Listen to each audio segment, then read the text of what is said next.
Yes, thank you very much. Thank you for your introduction. And as a brief background to those of you who don't know, I haven't had the pleasure to meet. I'm a tillage farmer in the south of Ireland, and I came to agriculture circuitous route.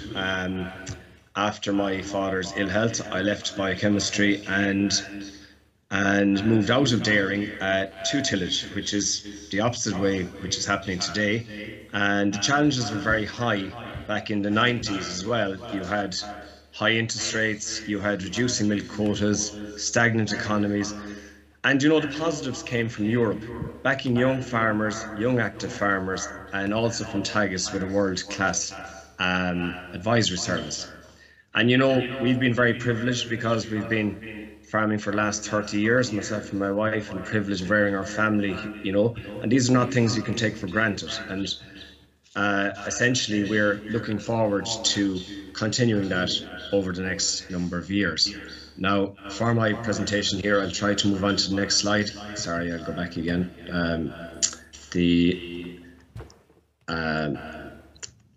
Sorry, no, we're gone very far through it there, gone the wrong way. Right. Our company is Biogold Agri Limited, and we base ourselves on three principles. This farming company, first of all, it's a beautiful environment. And what do we mean by that? We inherited a beautiful environment. We aim to protect and enhance it. And to that measure, we planted 15% of our home farms with native hardwoods back in 1995. And every year, we have a landscaping plan for our farmyard and our boundaries. Our second core principle is high yields, and we achieve this with a combination of suitable varieties, good land, and expert and timely management. The third principle we go by is to produce crops with a low carbon footprint, and this is achieved in a number of ways, including a strong focus on soil health and organic manures. Achieving a low carbon footprint is a journey we started over 15 years ago, and we've become more adept as time passes. Trial and error, as one of the previous speakers said. For the remainder of this presentation, I will concentrate on our third principle, which is a low carbon footprint. So in our low carbon footprint, as you can see here, we spread an awful lot of organic manures sourced locally, such as pig and cattle slurry. Continuous tillage lands have a very high requirement for slurries, and the new dribble bar system that was brought around, as you can see it here, is spreading on the crop of winter barley in late February. And what you're not seeing is, from the previous few years, the build-up of soil strength and health is allowing the crop to form a really strong mat. And when that slurries are applied to the crop, they take it up virtually immediately. And within 2 weeks, it's very evident, as you will see from the following slide. Nutrients are required to build up soil fertility also because of the high amount of crop and dry matter being taken off the land.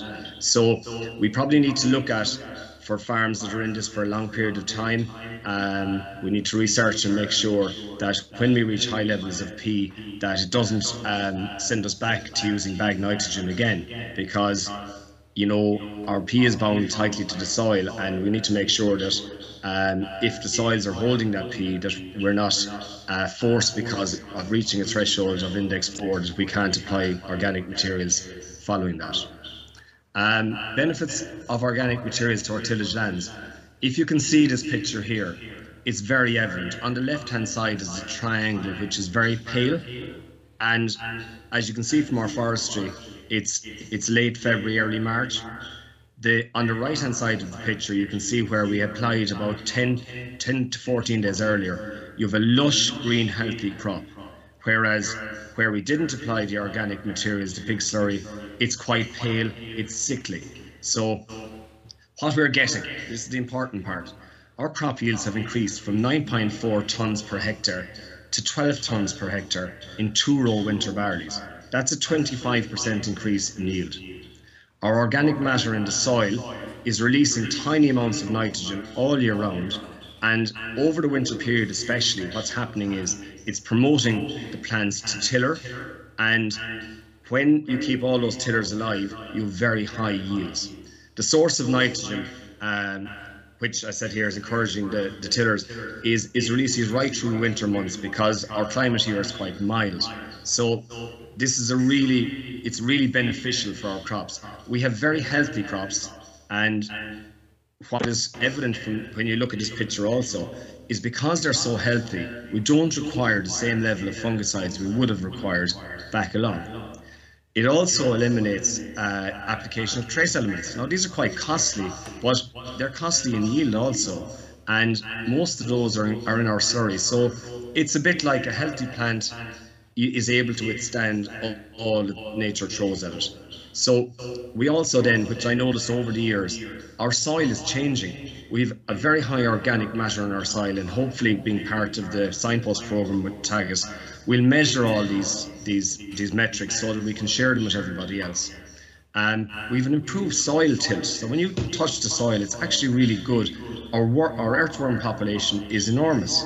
So it's the whole soil is benefiting, and subsequently our yields are benefiting. Next slide, reducing carbon emissions. It's a mutual benefit to livestock and crop farmers. So essentially, the reduction in carbon footprint by using increased organic materials in our farm is impressive and immediate. Correct applications of these organic slurries has reduced our bagged fertiliser requirement, or artificial fertiliser, on spring barley by 50%, and it's reduced our artificial requirement on winter crops by 33%.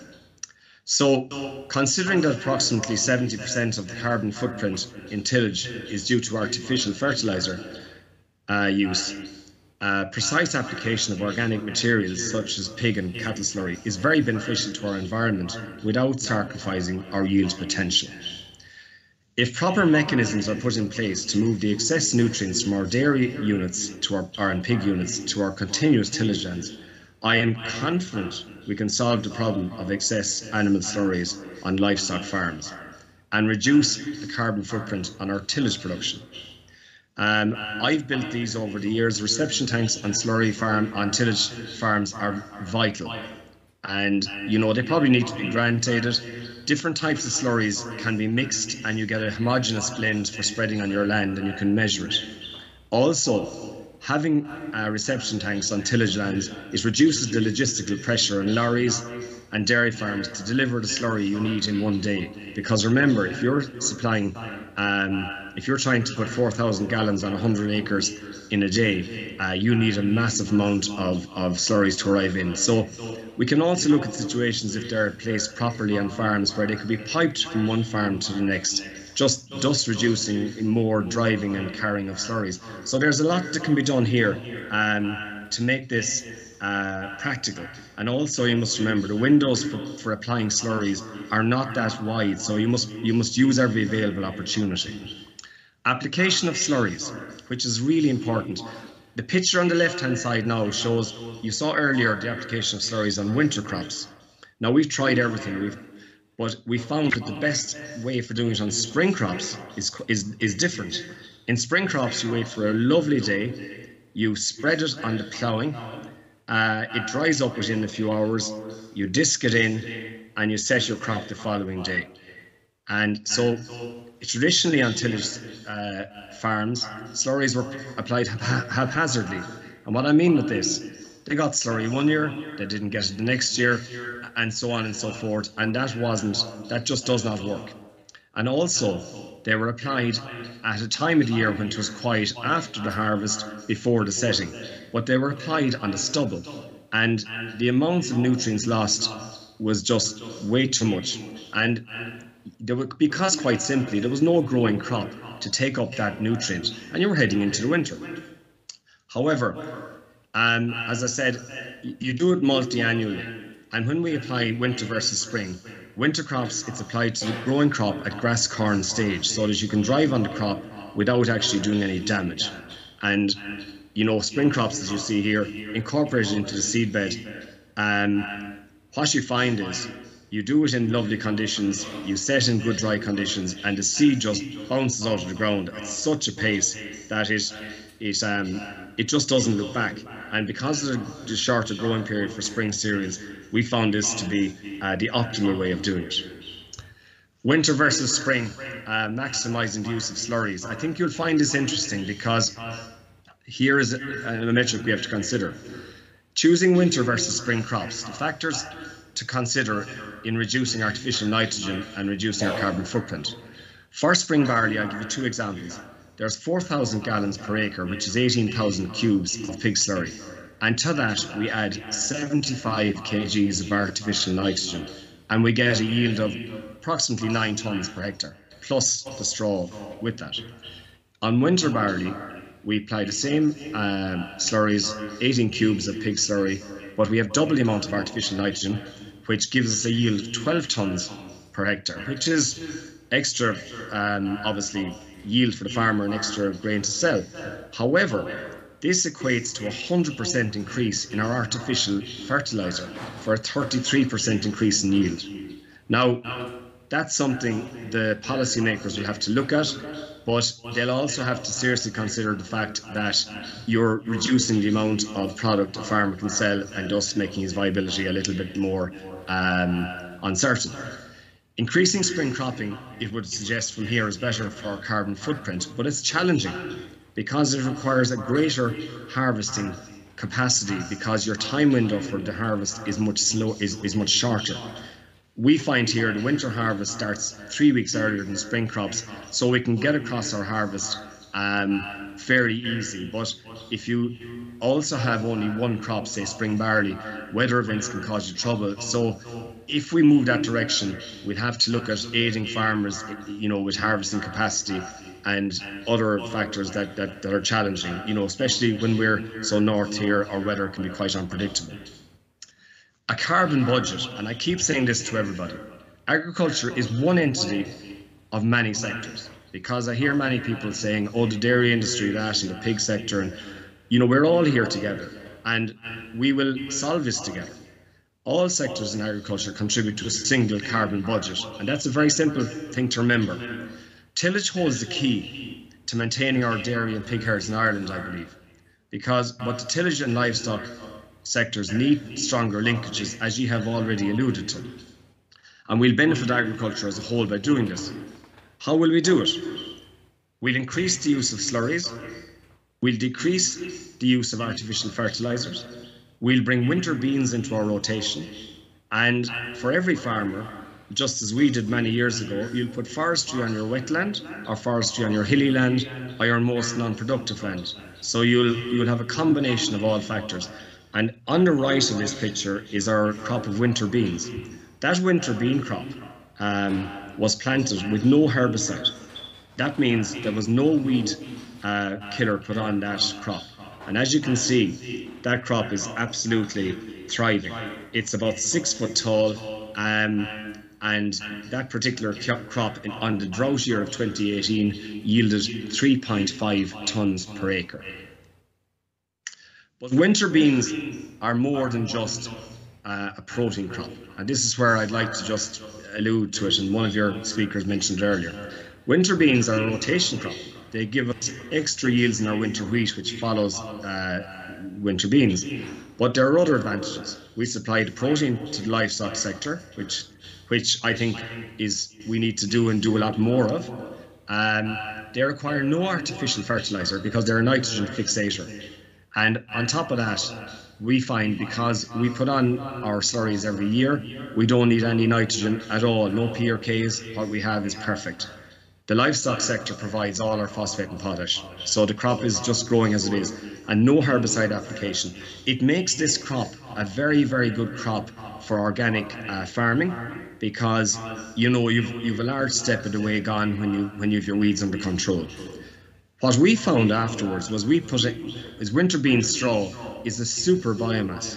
It burns cleanly with no clinker. Clinker being when the ash melts, say for instance from normal barley straw or wheaten straw, it forms a rock inside in your biomass digester, and that's quite a troublesome thing to have.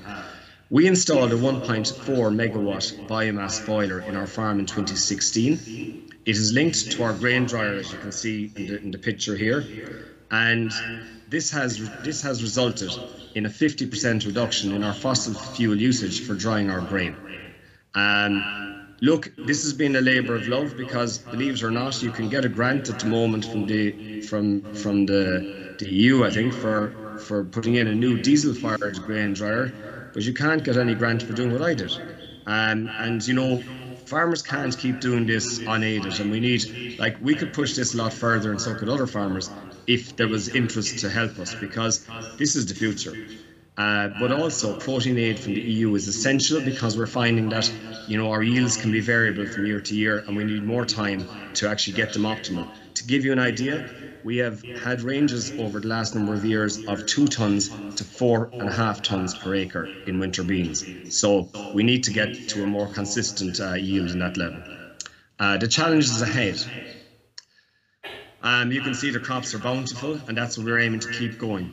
The research budget is required to evaluate our different soil types, what slurry retention is possible, the carbon build-up on our soil, and I'm sure we have a lot of carbon building up on our soils. Let's go and measure it.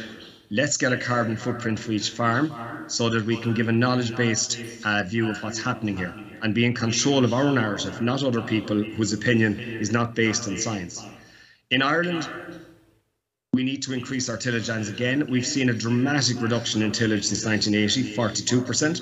And since the quotas have gone 10 years ago, there's been a 15% decrease. Like, quite honestly, this can't continue because tillage farming, which is very valuable in Ireland, will be wiped out.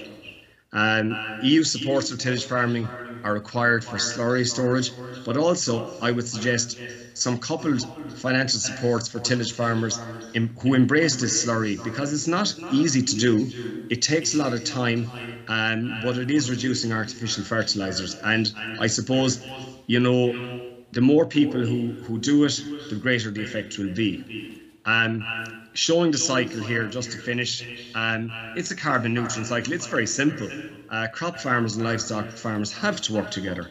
Tillage supplies our grain, our protein and our straw. We pass it on to our livestock farmers. They provide the slurries.